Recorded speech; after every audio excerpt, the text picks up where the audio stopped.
আসসালামু আলাইকুম গাইস, শুভ সন্ধ্যা। আমি এখন রয়েছি ঢাকার পূর্বাচল সিটির 300 ফিট এরিয়াতে।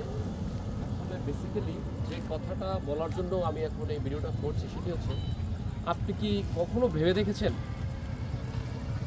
যে ব্যক্তি 50 কেজি চালের বস্তা কিনতে পারে সে কিন্তু 50 কেজি চালের বস্তা মাথায় নিয়ে উঠতে পারে না।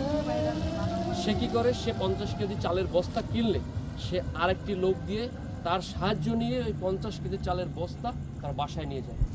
অপরদিকে আপনি যদি খেয়াল করেন, যে ব্যক্তি 50 কেজি চালের বস্তা নিয়ে তার বাসায় দিয়ে আসছে তার কিন্তু একসাথে 50 কেজি চাল কেনার এবিলিটি নেই। That's the reality. আসলে আমাদের উচিত যে যার জায়গা থেকে সবসময় সন্তুষ্ট থাকা, কোনো কিছুতেই হতাশ হওয়া যাবে না।